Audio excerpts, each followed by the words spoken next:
Welcome to this meeting of Portishead Town Council. The usual warnings at the start of the meeting. We're not expecting a fire drill. If the fire alarm goes off, then it's quite likely that there is a fire and we should all leave the building and congregate in the car park opposite in an orderly manner, and where we'll be checked off and can be let back into the building at some point. The fire exits are directly behind you, or I guess should that one be on fire, there's one to the side and there's another one behind as well. Do we have any apologies for absence, Clyde? Councillor Staines giving his apologies, yeah. And do we vote to accept those? Normally? Should do, yeah. Yeah, I think we do, don't we? He's away on, because I think he's away on for work, I think.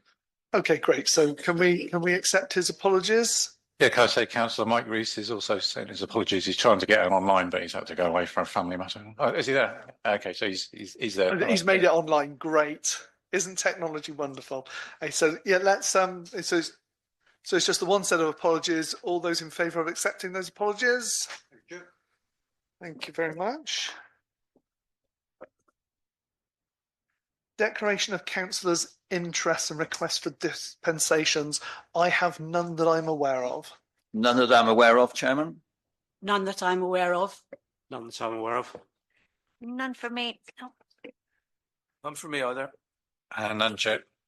None from me. None from me. None that I'm aware of. None that I'm aware of. Excellent. Thank you very much.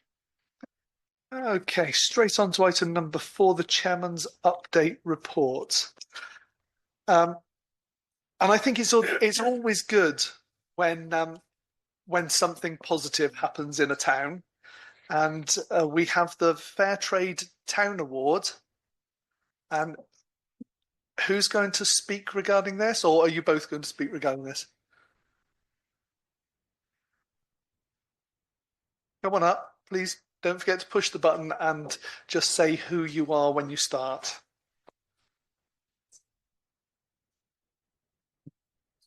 Okay, yes, you presented. Yeah. Okay. You can sit down. Okay, thank you very much. Lots of protocol. Well, we're delighted to announce that Fairtrade Portishead achieved the Fairtrade Communities Award in September 24. The Fairtrade Communities Award includes Fairtrade towns and villages. An important element of us achieving the award was the Town Council passing a resolution supporting Fairtrade and agreeing to serve Fairtrade tea and coffee in-house and at events. The award will need to be reapplied for in 2 years' time. Between now and then, we will continue to promote Fairtrade during Fairtrade Fortnight and at different events during the year, including at the summer show. Our next task is to erect a Fairtrade town sign locally, and we're currently looking at possible locations. We're already in touch with the Town Council communications team about this. We would be pleased to arrange a photo with councillors by the sign once it is in place. We would like to thank all those who worked hard to achieve the award, and our steering group, of which Sue and I'm Pat Thurston, are part of the group, and the volunteers who helped us. So Sue is going to present a copy of the award.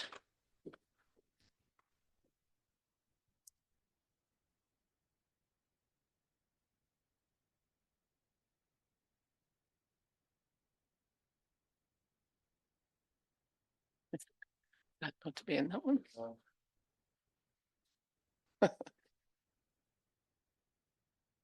Okay.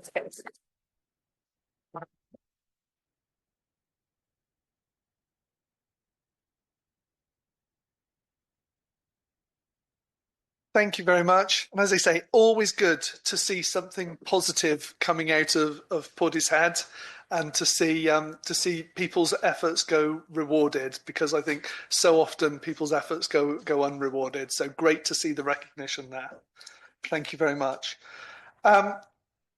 I have a slight adjustment to the agenda to help out. So I'm going to, before I do public participation, I'm just going to take item 14 which shouldn't take too long for the grants, and then we'll go back to the agenda as was. So,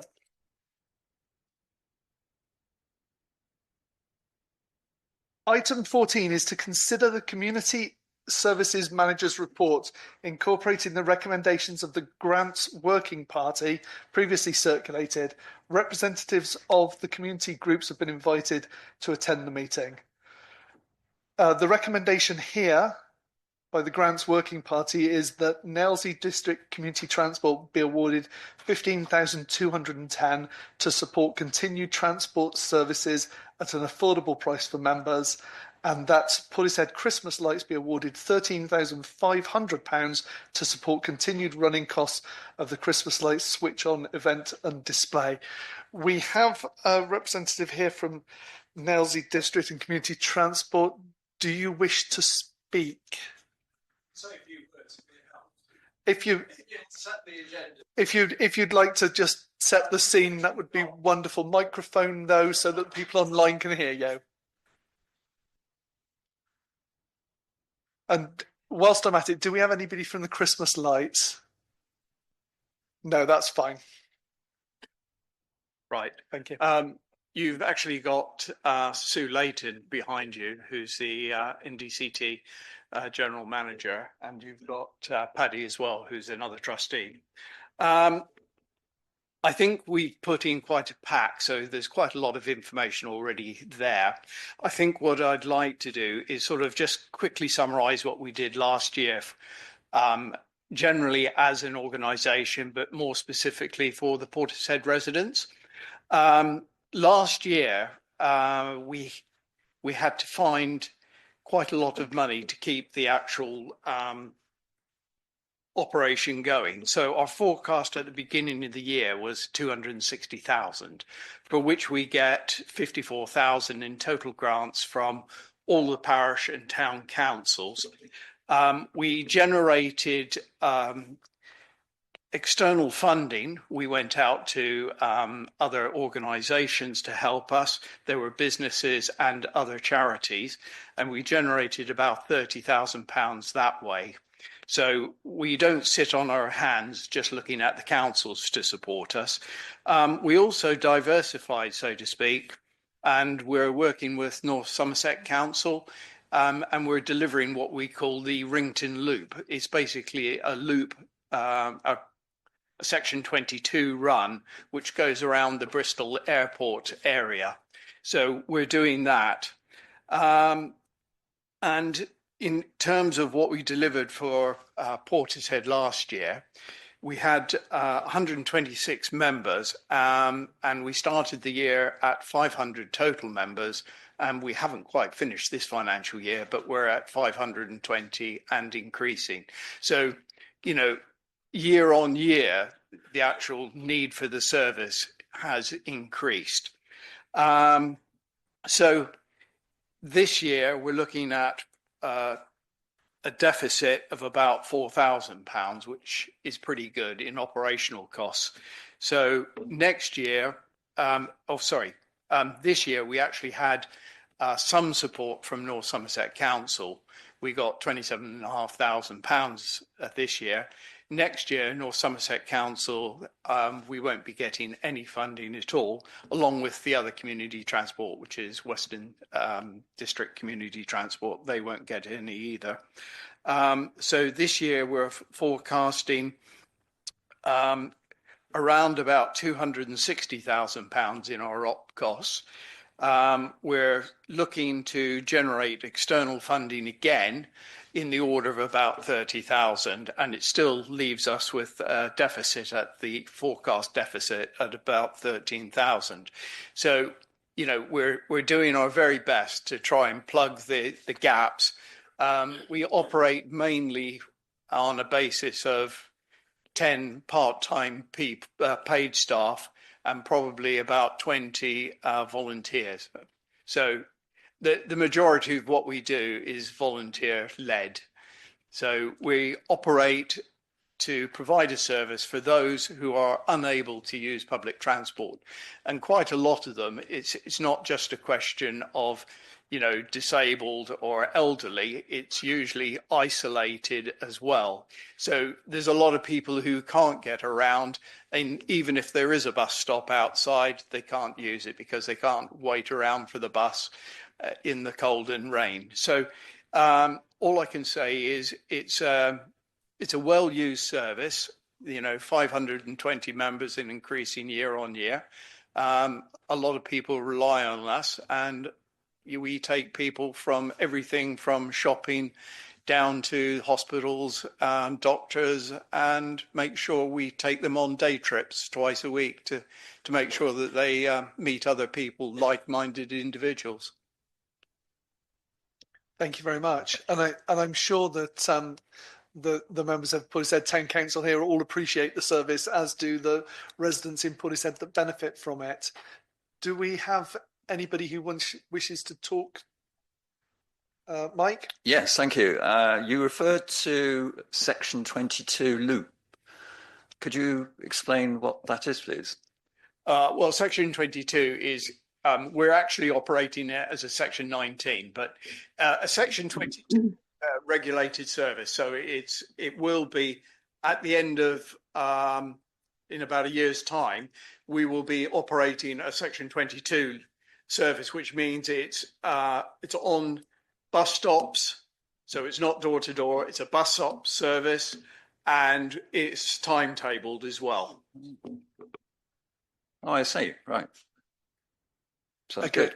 And we have Sue Layton online who'd like to speak. Yes, yes, sorry. I just wanted to add with the Rington Loop, which is a Section 19 service, as Cameron has just mentioned. This is a service that is operated by now the District Community Transport in collaboration with Vans and North Somerset Council.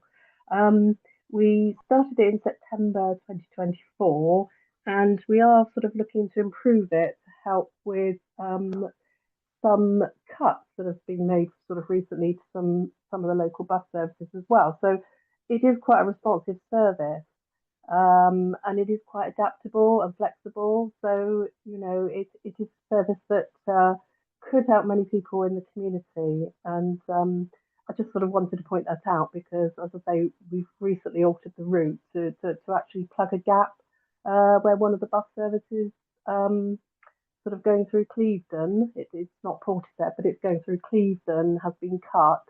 So that's, as I say, that is something that we're giving back to the residents of North Somerset. All right, thank you very much. Paul?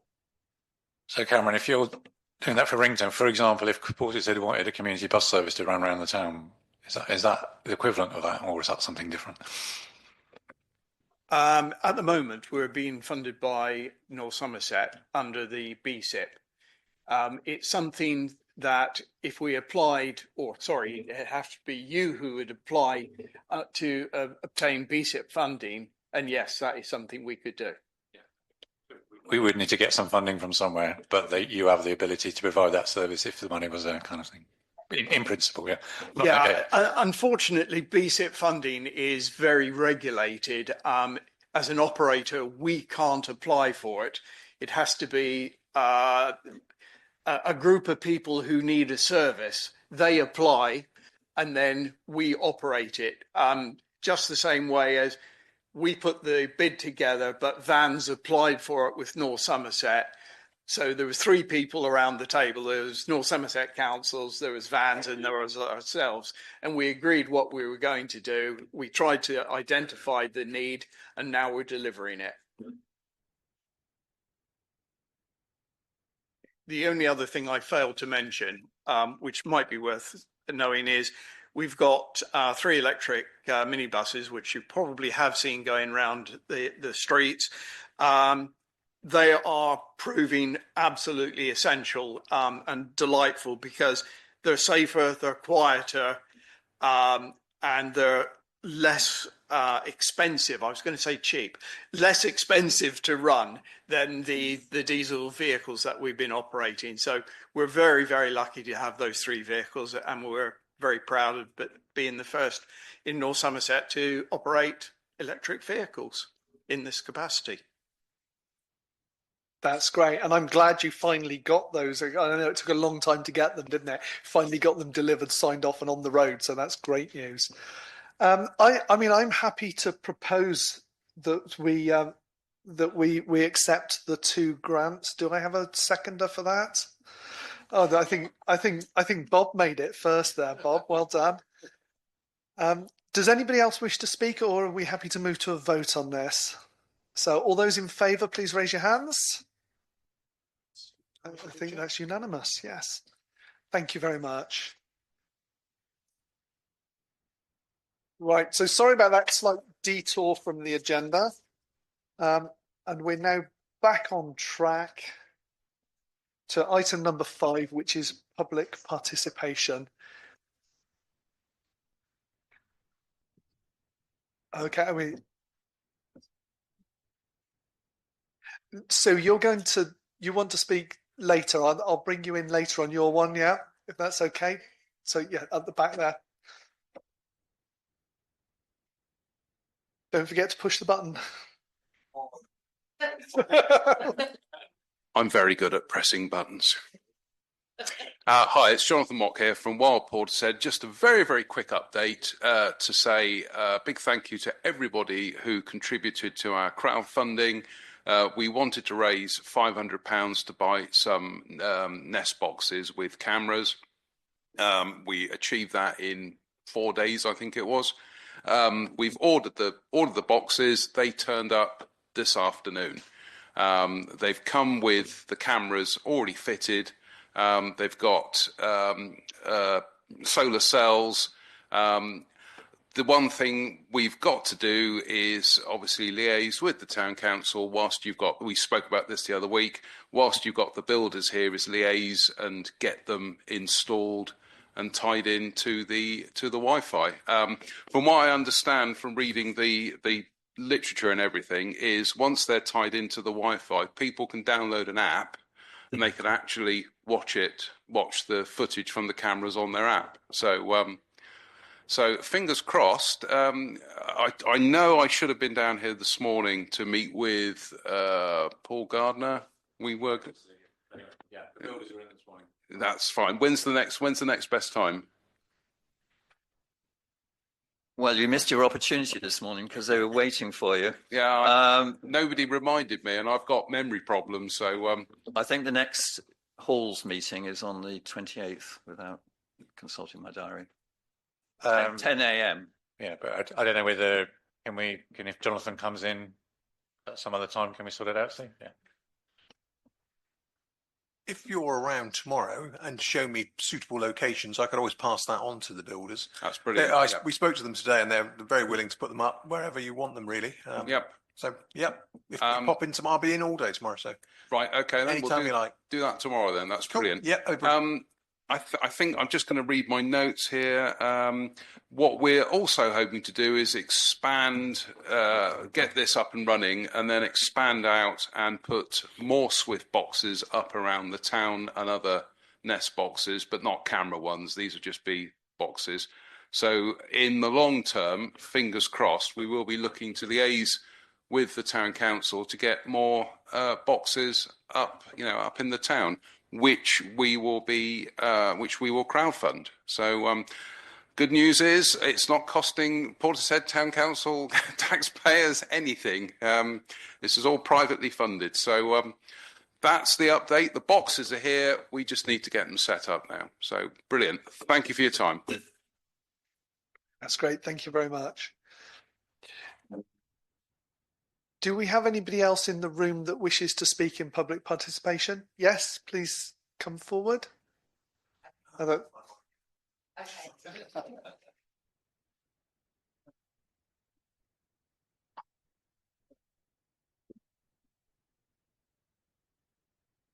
Just introduce yourself, Laura. My name is Laura Porter. I am a Portishead resident and founder director of Now Hear This Music CIC. Last year, we were very grateful recipients of a community grant. I can't remember the exact title of the grant, but it's done wonders for our organisation. So I wanted to just pop in and let you know that because of that grant, we are rapidly expanding. That allowed us to have a sort of safeguarded our ongoing provision, which freed up so many other resources to allow us to work with different micro communities of people with different needs, disabilities, neurodivergence, all ages and all abilities. The one that I'm most proud of at the moment, we're working with teens experiencing emotionally based school avoidance, and the scope for expansion on that is massive. We're working really closely with North Somerset parent carers working together. The biggest obstacle we have at the moment is space. And so I've appeared tonight to make a very public plea to anybody listening with any scope for engaging in meaningful conversations about rehearsal spaces and also performance spaces for our disabled and vulnerable musicians to please be in touch with me. Part of the reason for coming to the full town council meeting is because of everything that you've got going on regarding potential development, and I don't know enough about how community infrastructure levy or other funding for community infrastructure is allocated or decided, and I would love it if somebody here today who is able to tell me more about who I need to be in touch with to safeguard the long life of this rapidly expanding, apparently very valuable and well-received provision, which is Portishead born and bred.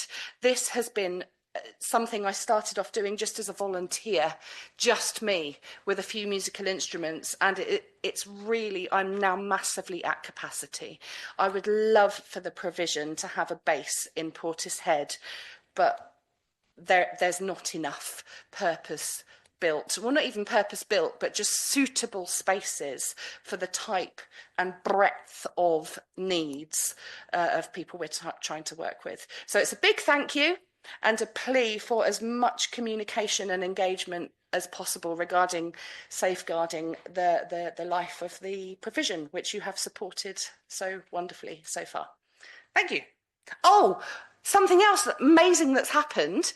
I attended, in fact, in the meeting that I attended where the grant was awarded, a member of the public who's here tonight contacted me afterwards, and they've written a song, and they've gifted the song for our use with all the different groups. And later on this year, very soon actually, in the next couple of months, you're going to see the release of this Portishead produced song with different members of our community that we're going to take out for public performance and workshops, and hopefully use that as a fundraiser for our organisation as well. So look out for it. It's going to be a very special event. Thanks. Laura, thank you very much for that. Just one question for you before you go back. You said that you wanted people to contact you. Yeah. And I'm assuming that the plea goes out to anybody. To the whole of Portishead. I'm desperate to hear from as many venues as possible right now. To that end, yeah. I'm assuming that you'd prefer contact by email. Yes. And would it be okay for us to circulate your email maybe put your email in the minutes of the meeting? Please do. So it stands there as a record for anyone checking back. So my name is Laura Porter. I'm the founder director, but the best email address to use is cic@nowhearthismusic.org. Thank you. Okay, have you got that, Clark? Lovely. Thank you very much. Okay, yeah, if you'd like to come forward and speak now. I don't know if anybody online wishes to speak. If they do, can you put your hand up and we will bring you in after the speakers in the room have finished. Thank you. Don't forget to push your button and please introduce yourself. Hi, a lot of you will know me. I'm David Werrett and I'm chair of what we call All Aboard the Bus. And basically what we're doing is we're fighting for better buses in and around the Portishead and Gordano area. Basically, what we've been looking at just recently is the funding of buses, which we've heard funding is being cut all the time. And we are looking particularly at whether or not we can increase funding on bus stops or advertising on bus stops to increase the funding. Okay, so I'll go on with my blurb now. I've given you all a handout, which is very badly written. I apologise for that, and I've just read through it this afternoon. I'm going to try and go through that as quickly as I can, so you get some idea of what we're talking about. Basically, in our investigation, well, first of all, Portishead is one of the worst served areas in North Somerset related to buses. Currently, only 3 main routes, the X4, the X5 and the X10. We all know where they run and their limitations. This leaves many areas of Portishead, as was said before, and the Gordano Valley that have large populations without regular local bus services. The Westlink DRT service is unreliable and difficult to use for many.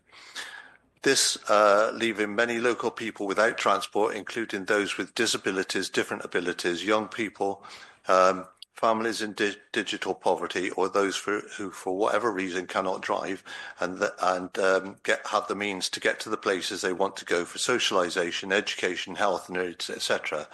The local authority often claims of lack of funding as an issue to satisfy the needs for local, reasonable, reliable, regular bus service that achieves reach in these areas and bringing people from where they live to where they want to go and meet their needs. Our mission is to resolve this for people of Portishead and Gordano Valley and look to other funding methods to do so, providing alternatives to simply relying on NSC or the taxpayers' money. This is not a new idea. The Big Lemon, who now run the X10, was founded originally in Brighton by local residents for exactly the same reasons. So they've carried on from there. Okay. Advertising revenue from bus services. I could go on forever about this, and you'll see that I've put a lot of figures in those documents that I've given to you folks. Okay. In Portishead, our research shows that there are approximately 120 bus shelters or stops. This is ongoing research.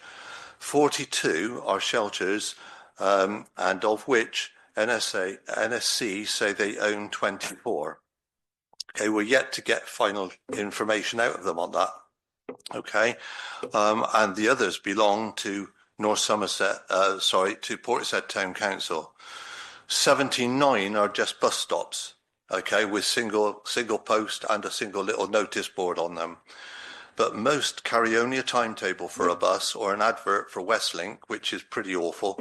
And only 8 NSC-owned stops carry advertisements placed on boards by Clear Channel, who were previously NSC-appointed advertising agents and maintenance company. All have extra space on them that is currently unused. Sorry, guys. Clear Channel were asking up to £500 per week per advert per bus shelter, and as you will see in the precinct in Portishead, they said this was. They said to us that this was dependent on position of shelter, etc., and route and town centres, hubs, etc. So there will be less slightly elsewhere. Okay. Thus, one advert on one shelter per year equals £500 times 52 weeks, which is £26,000 revenue, pre-costs admittedly, okay, all being paid to Clear Channel. Due to the arrangements NSC had with the company, NSC received very little or even no return. Clear Channel get it off of their advertisers or the people that they're advertising on behalf of, say McDonald's or somebody like that. But NSC actually receive almost nothing of that. In fact, we believe that they haven't received anything for several years simply because they allowed Clear Channel to build the shelters on there for them, okay, and they've been, so say, paying that back because they've been taking the revenue. We also found out that over the last 12 to 14 months, North Somerset Council have obviously forgotten about that contract ending, okay, so for for 12, 14 months. That contract has actually ended. Clear Channel have continued to advertise, still paying again to North Somerset Council. So we look upon that as very efficient and bad management. Currently, we suggest that only 8 of those are being advertised on. So gross revenue possibility pre-cost of £208,000. And as we said before, they're probably getting about 26,000. So, you know, basically they're losing money, really. Shelters owned by Portishead Town Council are 24 in number, according to North Somerset's list. This results in annual figures of 500 times 52 times 24, which equals £624,000. This is not presently being used. Okay, because there's no adverts being done on there. So basically, PTC, Portishead Town Council, and this locality here are losing that amount of money just by not advertising on bus shelters and not getting it investigated properly. So allowing for costs of 50%. So if you had to pay a cost of 50% to maintain those boards and keep them updated, that would be a cost of, that would get about £312,000 potential revenue coming into the town council. So basically, that is just with one advert on one shelter. So all in all, what we're doing here today, we want to improve the transport here. We've heard a lot about how it can't be funded, even today with Nailsea District Council. What we are saying is that we are asking Portishead Town Council to set up a group, okay, of councillors to discuss it today, to set up a group, because we believe, right, that by you ignoring this potential finance and ignoring this opportunity, which is on your property, then basically you're not doing the job for Portishead Town Council and the people. So we would hopefully obviously look for more local buses to bring more people into town and so on and so forth, and do the business. So more people, more satisfaction for people in public in the area, okay, and better for business. So we could use local advertising, use a local advertisers, local agents, and so on and so forth. So it could all be local money, with only occasionally going to outside advertisers to advertise in. So our request is that you discuss and vote on this to decide to at least develop a working party to work with us. We've already done quite a bit of work on it. Your residents, towards initially working a trial to see if it's practical, valuable, and acceptable, and then you can make a further decision as to whether you want to proceed forward from that point. So my challenge is to have a conversation about it, guys. Okay, we're happy to help. Okay, we're happy to help it get going. We do now have the ear of North Somerset after a long and torturous route of trying to get to talk to them. And basically what we're saying is we're finally starting to get some information from them. So thank you very much for your time. Thank you very much, David. And I just to let you know, we're not in a position to vote tonight on something that's brought forward by a member of the public. But I would suggest that if the chair of Community Matters is happy to take a further look at it, it could go onto the agenda for Community Matters, where then a recommendation could be made and voted on.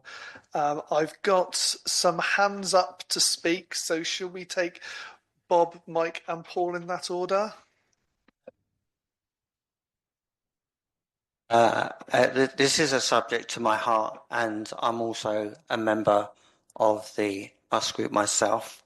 It has been a long road, and the communication with North Somerset Council has been almost non-existent. And Dave's right, we've only literally started getting something back. However, the latest would be this, which is the bus information strategy that was sent to us, rather than the questions that we actually asked North Somerset Council. However, this has put even more questions as to the way that business is run at North Somerset Council. Sadly, Dave's right to a point. With Clear Channel, yes, they do charge up to £500. And we're not saying £500 is what we're going to get.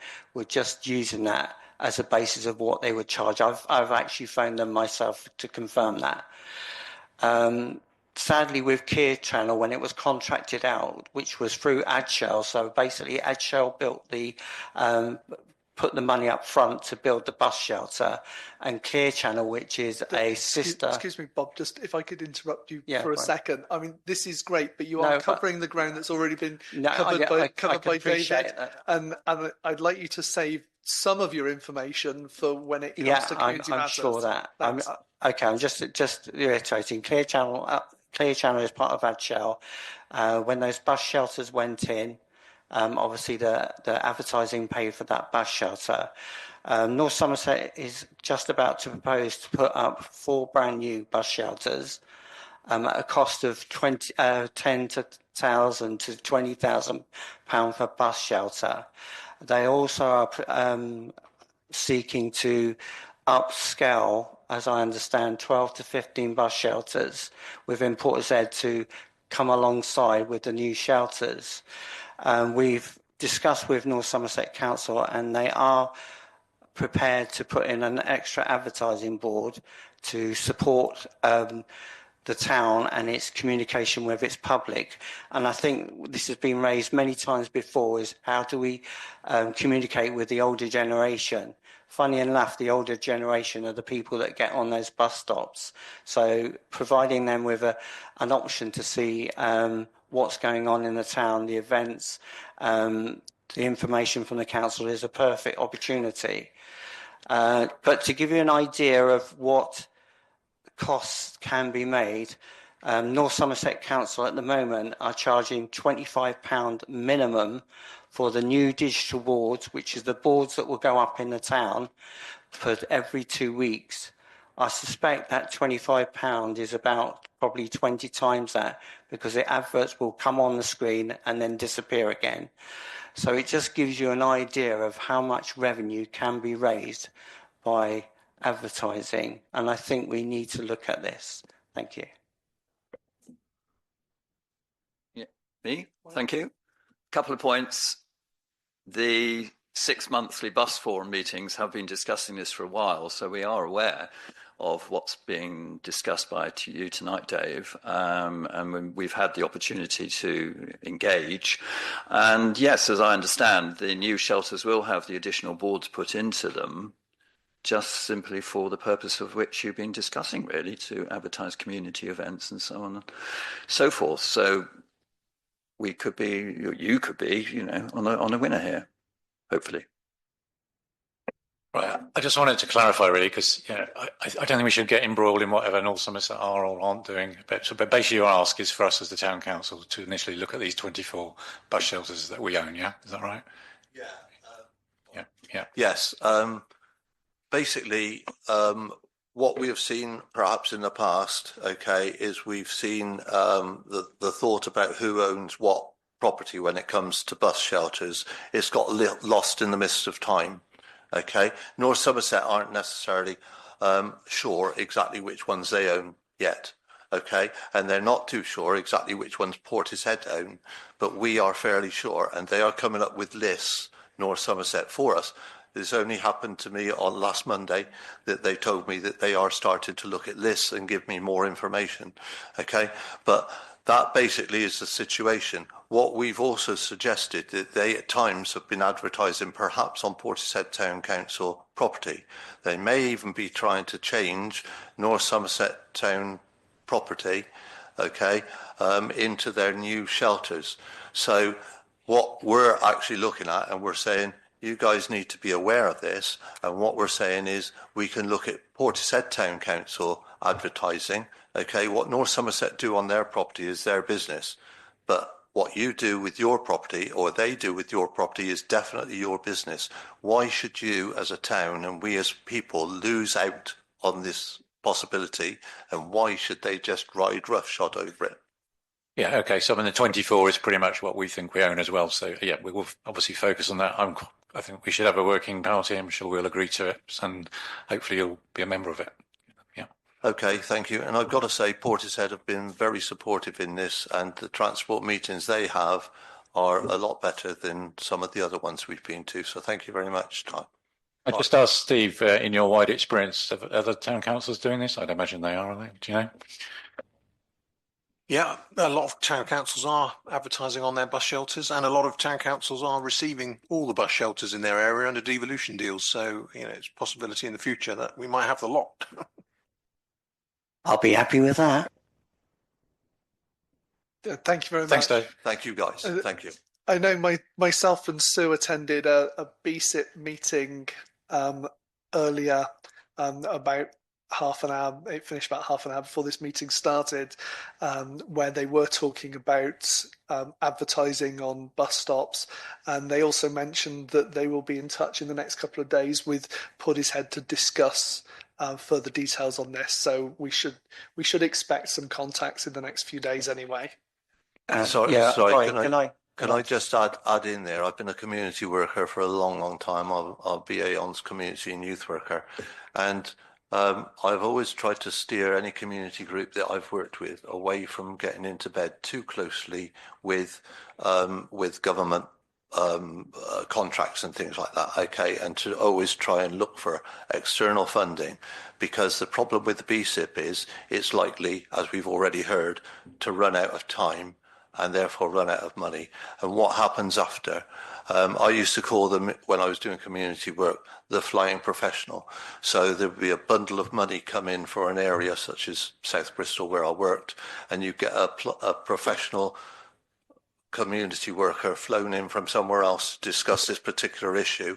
And after that funding ran out and they set up several projects or whatever, what happened was they disappeared and the same problems occurred all over again. So we got to be careful of that. Okay, thank you very much. Yeah, I was just going to say, briefly. Can I just advise my fellow councillors that we need to tread carefully with this? Thank you. Of course, thank you very much. Do we have anybody else in the room who would like to speak? Sue, did you want to give your councillors' reports? Can I hold that for a little bit later, if that's okay? As we've got, so I'll put it in with the other reports as we get to them, which will only be a minute. Okay.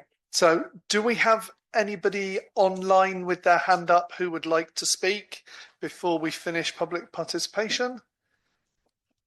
No. No. In which case, let us move on to approve the minutes of the extraordinary meeting of the Town Council held on Monday, the 10th of February 2025, attached to the agenda. Does anybody have any adjustments to make or any comments to make on this? Was that a hand up, Mike? No, sorry. No. In which case, it's recommended that the minutes of the extraordinary meeting of the Council held on Monday, the 10th of February 2025, previously circulated, be approved as a correct record and signed by the Chair. Do I get a proposer and seconder for this? Paul proposing, David seconding. All those in favour? I'll sign after the meeting, if that's okay. Okay, I know. Please feel free to leave. Don't worry, that's fine. Okay, I note from the agenda that we don't have a section for reports in, which is normally in our agenda. We have a locum clerk. We have a number of staff off at the moment. So that's fine. But I intend to just insert it here. So could we start with Sue giving a North Somerset Council's report, and then any of the committee chairs who'd like to give a brief verbal report, please do. Thank you, Sue. Thank you. And I have a copy of what I'm about to say, which I shall give to the clerk. All right. I was unable to come to the last meeting because I had a bad cold and I didn't want to give it to you. But I did send my apologies, and I understand that they were given and accepted by the town council meeting. I'm part of a small group of North Somerset councillors from all over North Somerset wide, and we have regular meetings about the change to 3 weekly collections of waste and recycling. And there have been some areas which have trialled the new way of doing things with the red bag, which have gone exceedingly well. So everything is going very smoothly. And as you might have heard, there will also be an app, which if your collection has been missed, you can just ring them up. They will also tell you when your next collection is, which is very useful, of course, during the winter with the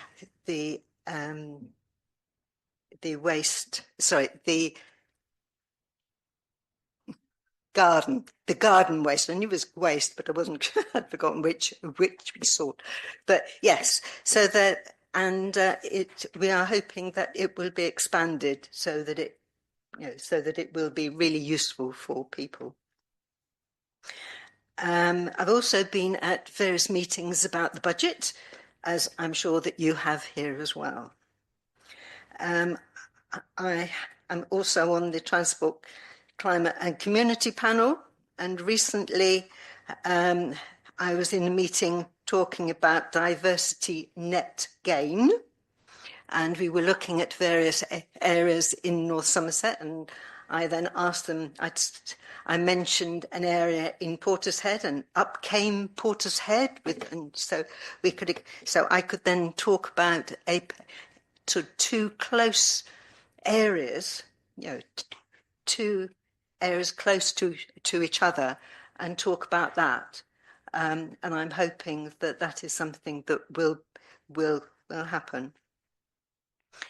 I'm also on the Children and Young People Services panel, and recently, as of the end of last week, we were talking about the School Organisation Steering Group, and that was obviously talking about children coming into school and actual schools as well, because of course some schools need work being done to and everything else.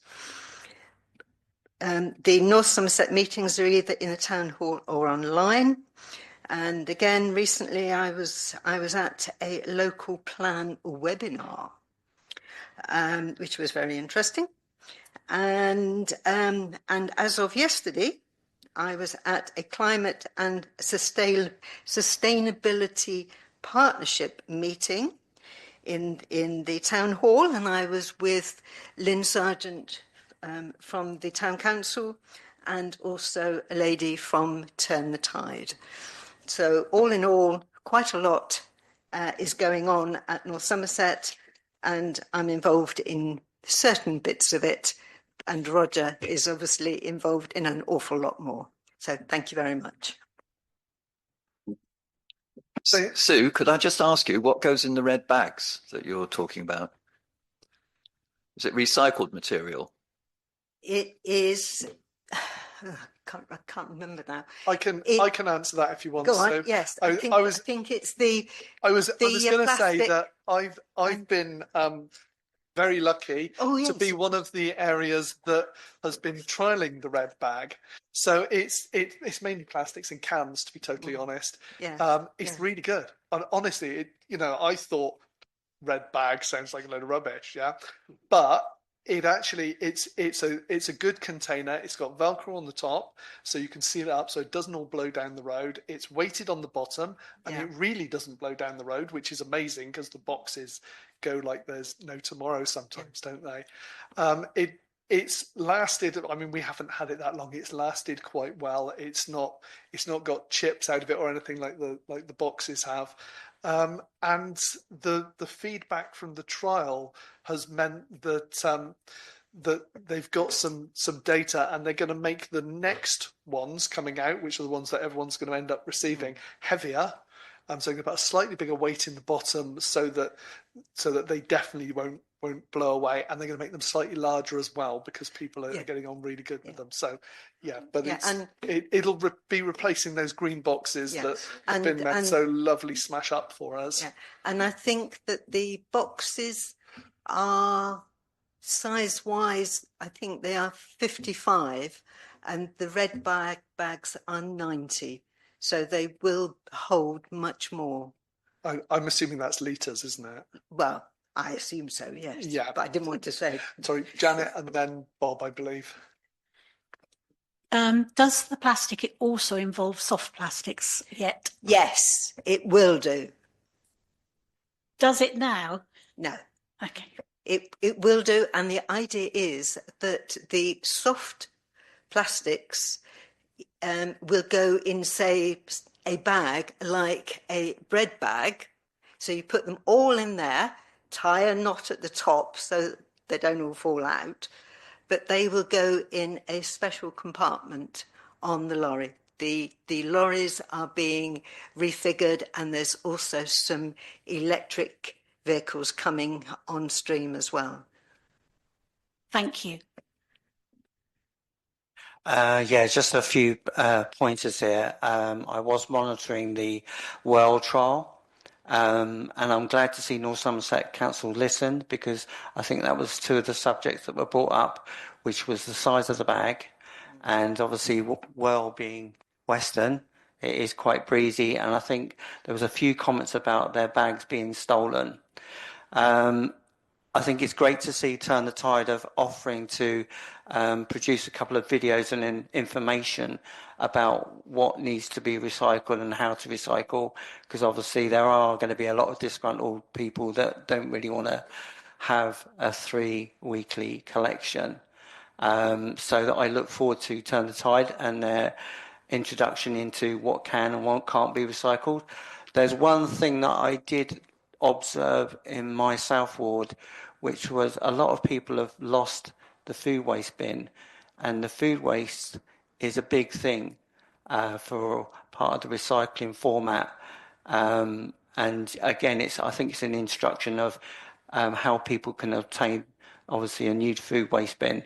To give an example, in my road, which is 47 houses, only 8 had a food waste bin, and sadly, like mine, I think what happens is they do crack, and people then tend to throw them away. And when you get your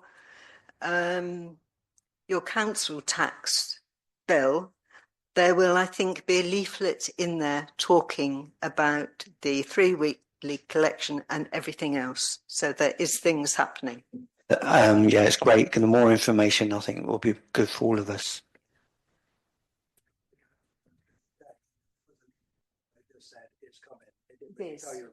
No, but there is more information coming down the line. And I understand that if your bin is damaged, lost, stolen, whatever, then you apply on the North Somerset website for a replacement. Yes. It's not very quick. Glad to see Bob noticing that North Somerset actually asked people about stuff and then listened to their response and acted upon it. That's it almost feels like that's a new thing, doesn't it? Let's hope it continues. So if we could then move on to the chairs to give their reports. Who would like to go first? No one? Mike, would you like to jump in there? Yeah. Okay. Yes, planning. Last week's, it wasn't a particularly contentious planning meeting. We discussed a little block of the usual extensions and so on and so forth. We have a handful of members of the public there. One application was represented by both the applicants and the neighbours. But the issues were resolved quite well. The consultation, I'll just remind you that there is a consultation on the major sites for development for potential housing. That closes on the 21st of March. And of course, there is a submission being put in by PTC, which Paul has completed, virtually, I believe, Paul. And so that will presumably be heading off down to North Somerset Council this week. I've got the contact details from Sharon, so I'll be sending it out tomorrow. I'll copy everybody in. So. Okay. Excellent. Thanks for everybody's feedback. Thank you. And of course, we can do individual responses to that consultation as well. I will indulge you for a moment just to go through an update on the local heritage assets list, which North Somerset Council have in relation to our assets here in Portishead. They've added to them. And there's a little list which I'm going to read out, because it's interesting. The fencing and decorative gates to the power station, which I'm surprised, I thought they were already on the list. The King's Drain Steel Railway Bridge, that's on the WCMP railway, which is around the back there, hidden away behind Brampton Way, which if you've not visited it, you should go and have a look at. It's one of the very few remnants of the WCMP railway, which closed just before the war. The Poacher, 17th century pub, which of course was called the Blue Anchor before they called it the Poacher, back in the 80s, I think. The Methodist Church, built in the late 1880s. The Moose Hall, built as the Union Chapel on West Hill in the 1840s, which is a private residence. The Saltings, again, I'm surprised that some of these things aren't already on the list. On Woodlands Road, with its bath on the sea bath on the beach. Avonview Bed and Breakfast on West Hill, Nor Lodge on Nor Road, and Down House on Down Road. One of the previous assets on the heritage list are the 6 sewer vent pipes, now 5, residing around the town, mostly up on the Woodhill Road area. And a fortnight ago, one of them got hit by a vehicle down at the bottom of Beach Road West and got broken, disposed of down onto the beach by the perpetrators of the said accident to hide the evidence. And it's now outside the folk hall. Wessex Water very kindly picked it up on Tuesday and brought it down here, where I'm hoping it will get restored, probably by the Gordano Civic Society, and hopefully put in place outside folk hall, subject to the council's approval in due course. So it will look very nice. It will be cut down from its 21-foot height. They were built in the Victorian era, put in place in the Victorian era. They come from Dudley, and at the time they cost 5 guineas each, which in today's money is about £900, I believe. So hopefully in due course you'll see this resplendent piece of cast iron outside this building. Okay, thank you. Bob? Yeah, I know it sounds a bit weird, but it's a shame. Obviously, we couldn't put a picture up on the screen, because I think people then would understand the point of why we want to preserve this. But hopefully we can put it with a post upon the council. Well, for those who are interested in seeing one in situ, the best one is on the crossroads of Beach Road East, Beach Road West and Woodhill. That's the better of the remaining 5. There's another one, Battery Lane. There's one on the South Road. There's one on bottom of Nor Road at the top of Cabstand end. And this one was down on the promenade at the bottom of Beach Road West. But sadly, no more.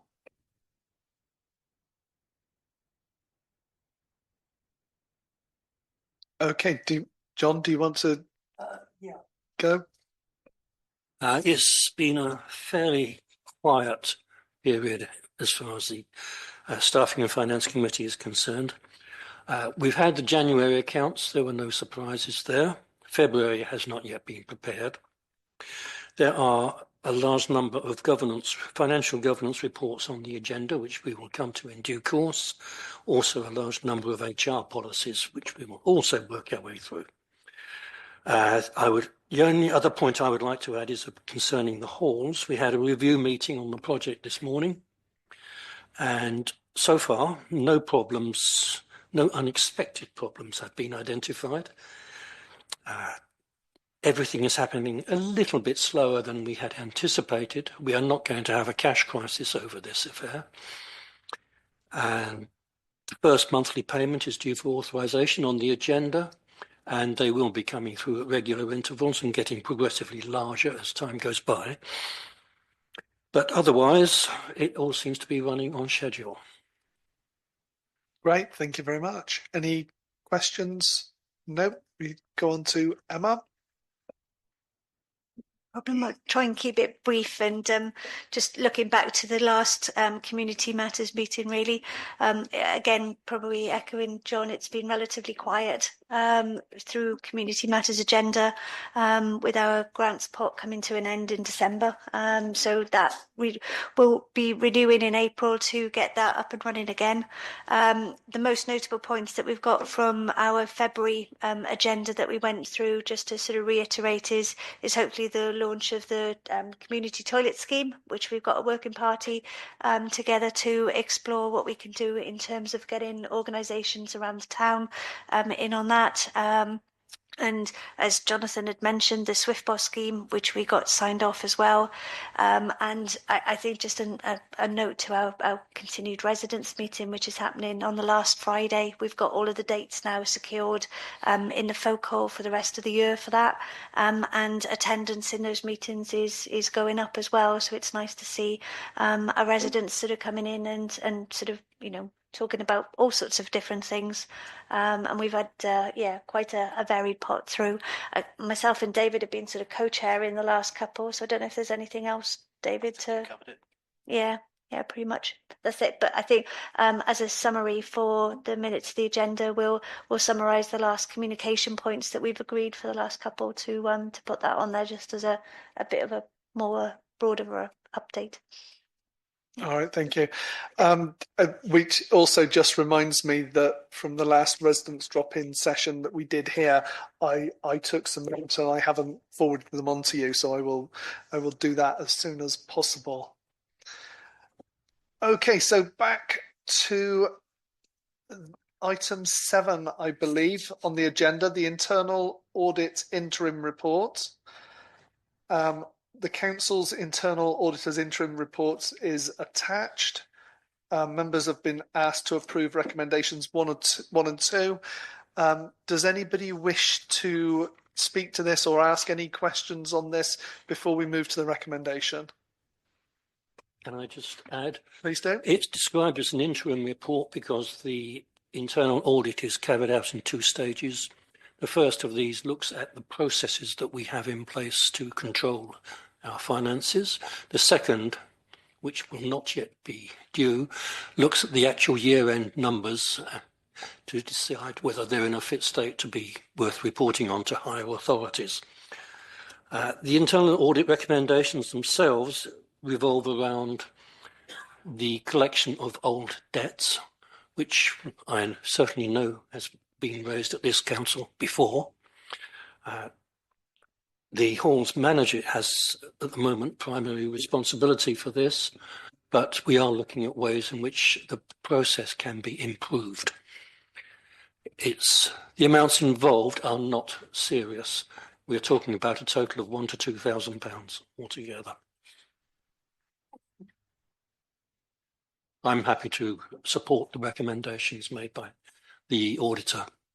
Okay, so the recommendation is that the council receives the internal audit reports and approves recommendations R1 aged debts and R2 unmatched sales ledger receipts. I'm assuming that you're proposing that. Do I have a seconder? Janet, and all those in favour?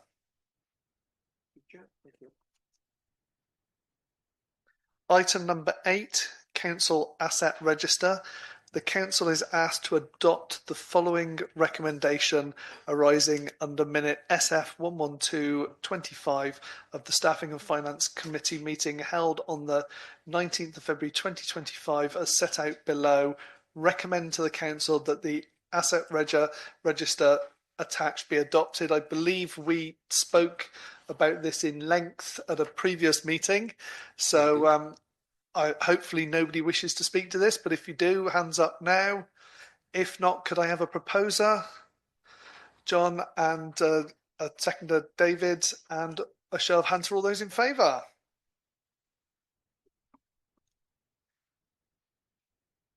Council Risk Register, item number 9. The council is asked to adopt the following recommendation arising, don't I ever go on, eh? Under minute SF 11325 of the Staffing and Finance Committee meeting held on the 19th of February 2025 as set out below. The recommendation is that the risk register attached is adopted. Anybody wish to speak to this? John? A very quick word. Firstly, no new issues have been identified that should be added to the risk register. And secondly, none of the risks described here have materialised to any significant extent. Okay, do I have a proposer? Bob, and a seconder? David? And all those in favour, please raise your hands. I feel like we're motoring through now. Here we go. Item number 10, financial regulations.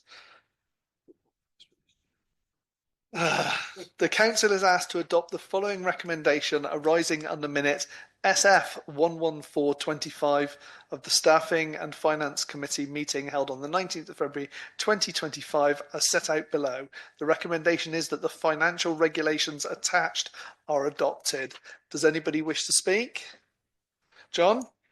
Sorry about that. Yes, these are not new financial regulations.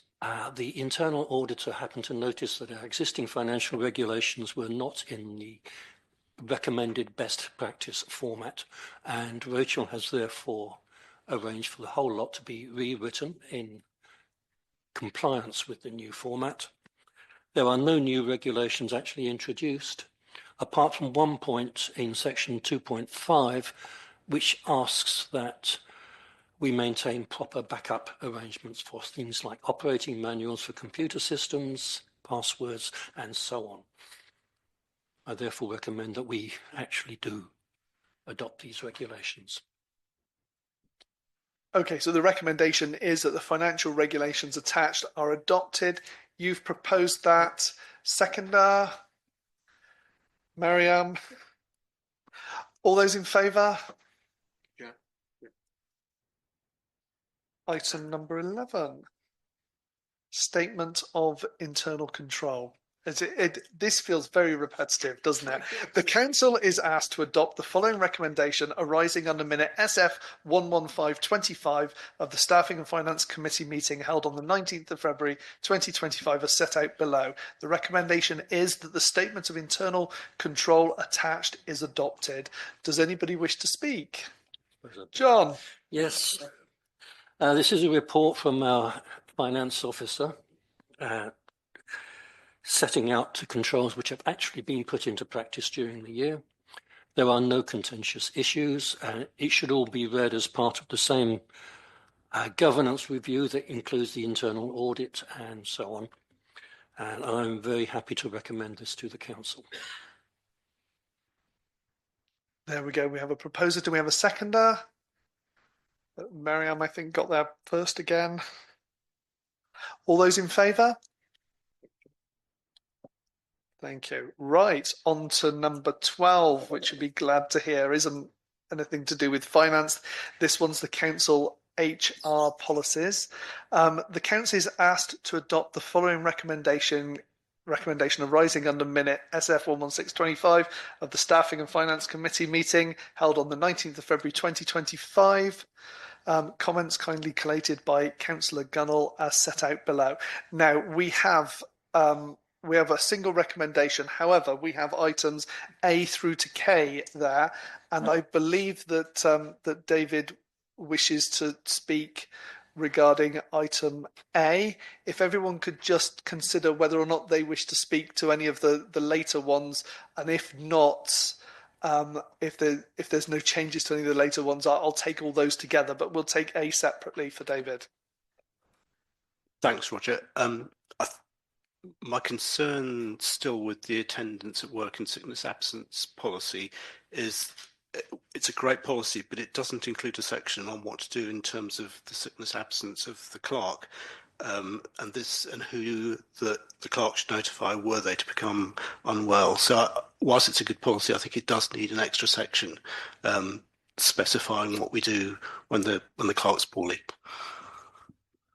Okay, so should we leave A out and bring that back to a later meeting, and giving us an opportunity to get the alterations made to that?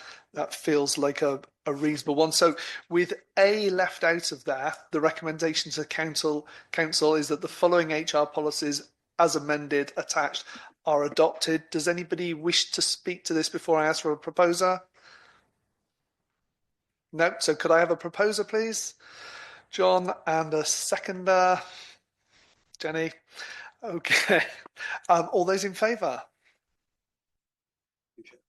And we're going to bring A back to a future meeting.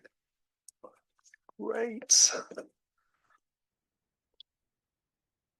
Item number 13, climate action, plastic-free Portishead. To consider the Sustainability and Prosperity Managers report, which is attached, the recommendation that the council supports the campaign against single-use plastics promoted by Turn the Tide and Surfers Against Sewage, and adopts the following declaration.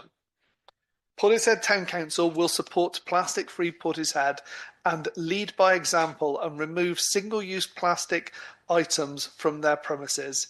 Encourage plastic-free initiatives, promoting the campaign and supporting events. Nominate a named representative of the council to serve on the Plastic-Free Community Steering Group. Does anybody wish to speak to this? Miriam, and then Bob. Yes, so this is the Turn the Tides initiative that they're actively doing, and they just needed this specific statement to go on the Surface for Sewage website to be able to get this up and running. And it's 3 items of reusable plastic to remove, so it's not really onerous on anybody. And hopefully they'll encourage other companies and businesses around Portishead to do the same. So thank you for approving. Yeah, I've spoken to Turn the Tide before, and again, I'm happy to offer my help.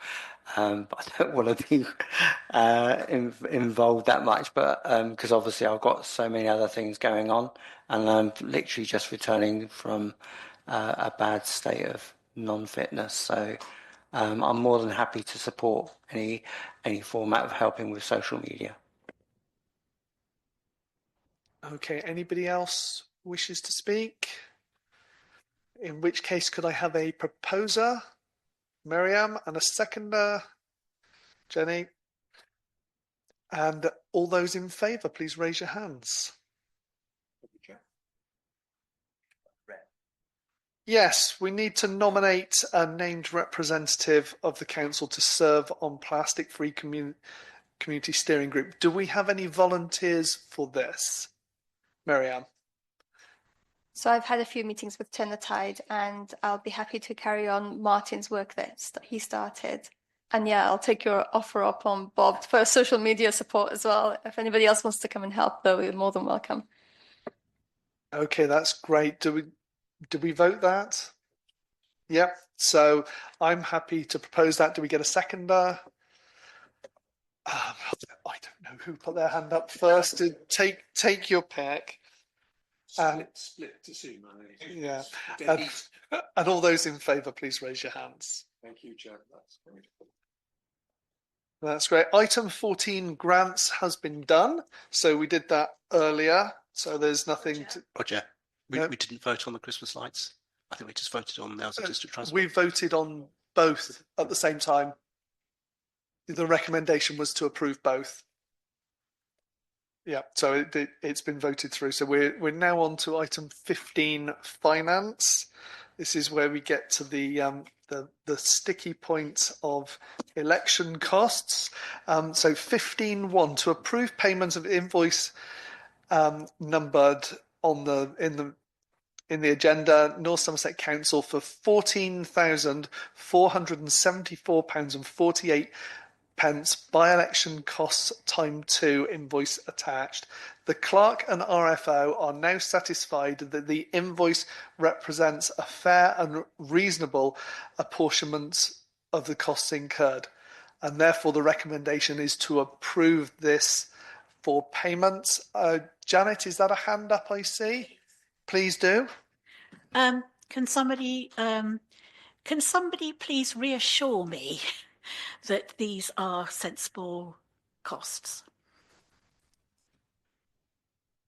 I think a number of us were concerned about the magnitude of the costs, about being charged for the town council elections alongside the national election. We thought that seemed unfair.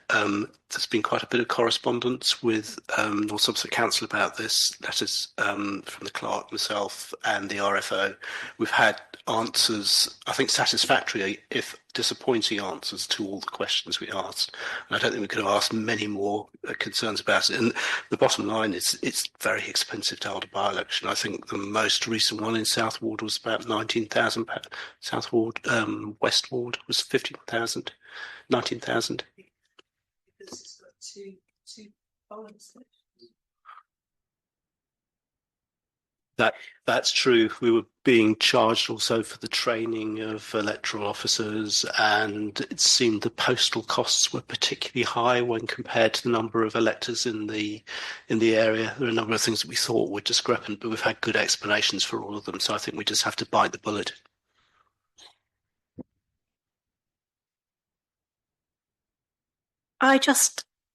Those polling stations were already being used. The same people were there already. And nobody extra was added there. I'm going to abstain from this. I understand. Yeah, I mean the costs had to be apportioned in some way, didn't they? I think we were all unhappy with the way that the costs fell. We have tried our hardest to try and get that changed. Clearly, it's not going to be changed. Unfortunately, democracy can be expensive sometimes, and there we go. It seems that is the cost, and I think we've run out of options except for to pay it. So, do I have somebody who wishes to move the recommendation to pay this, or shall I? I will move the recommendation to pay this, but I'm going to have to ask for a seconder. David is going to second. That's fine. All those in favour, please raise your hands. It's very reluctant, isn't it? Yep. The people who didn't vote, do you want to raise your hands to vote against, and would you like your names recorded? Or so if you all those against, yes, please raise their can I have hands. mine recorded? And can we record their names as well, please? Just like to say, we need to remember we represent the public, and I think the public will be just as outraged as we are on the point of having to pay for it. But again, we've got to carry on, so but I'm not happy with it at all. Laura, would you like to come forward to the mic? As a member of the public, I was very grateful to have the opportunity to vote in a by-election rather than just get somebody co-opted. Is that the right term? I think the option for the public to come and have their say in that democratic way, for me, is worth the money. Thank you. Thank you very much, Laura. Okay, we voted, didn't we? So we're good to go on to item 2 to approve the payment of invoice number 2097 LGRC, £7,350.25 for locum services received in March. Invoice attached. The recommendation is to approve the payment of this invoice for £7,350.25 for locum services received in March 2025. Does anybody wish to speak to this? I'll be happy to propose this. Could I have a seconder? David, and a raise of hands for all those in favour. There we go.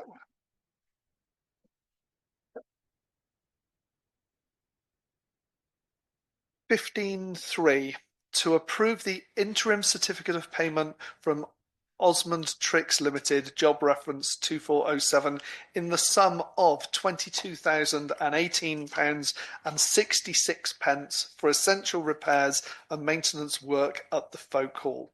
So the recommendation is to approve the payment of £22,018.66 for essential repairs and maintenance work at the Folk Hall. Does anybody wish to speak to this? I think we all know what this is about, but... Well, just to clarify that they're not doing the physical work, they are organising it all.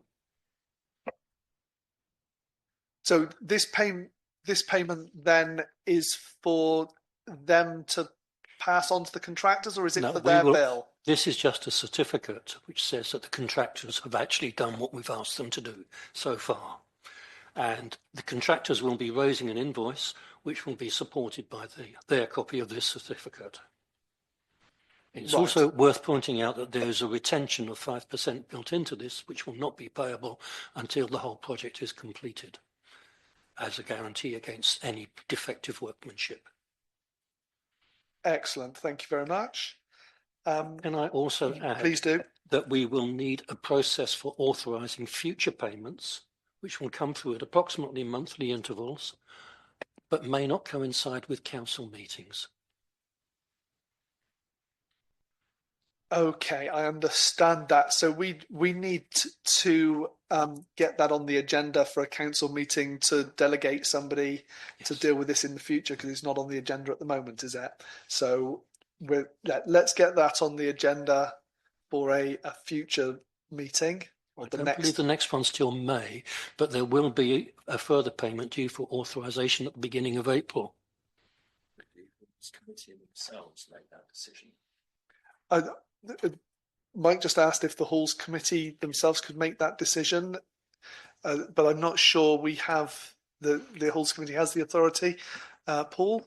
Can we ask Steve to just write us a recommendation about, or tell us now what he thinks that should be? Yeah, I think, Chair, the council has approved the overall budget for this project. Therefore, there's already authority to spend the money. So this is just the council being satisfied that the payments that falling due are proper, good and proper. So I would have no problem with the council tonight, as this item is on the agenda in terms of the project, you delegating that power to authorise those invoices to the Halls Committee. Yeah, I would see no problem with that. We always have Osmond Trick certificate to rely on. Yeah, okay, so audit, yeah. So shall we reword the recommendation to delegate approval to the Halls Committee to do this in future? Of course, we'll probably then need the Halls Committee to just report back in to the council meeting that this has been done, so that the rest of the council can see what's going on, make sure everything's nice and transparent. Yes, and we might want to limit it to approved budget. So, yeah. Okay, so then to the approved budget. On that point, there will still, however, be some provisional sums and contingencies included in the approved budget.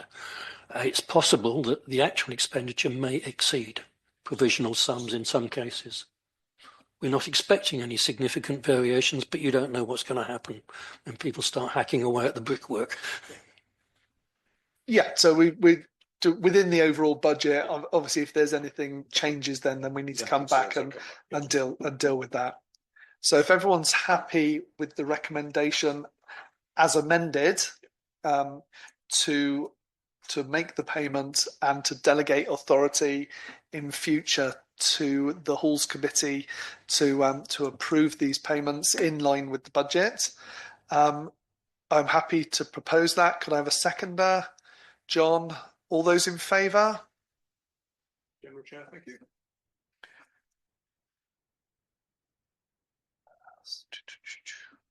That was 15.3, wasn't it?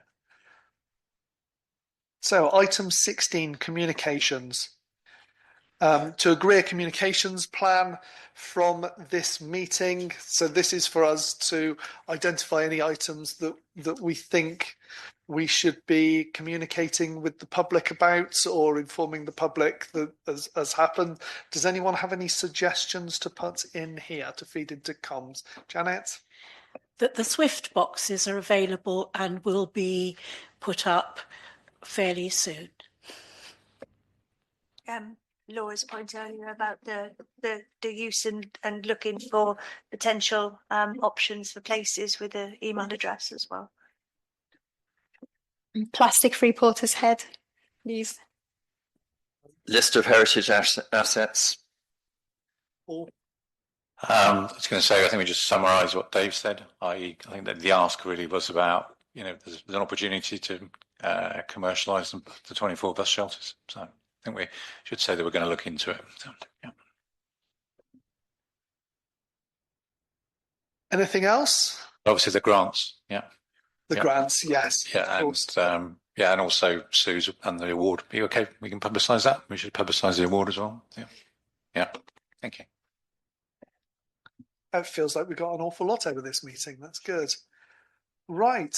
And anything else from anybody on communications, or are we all done on that one now?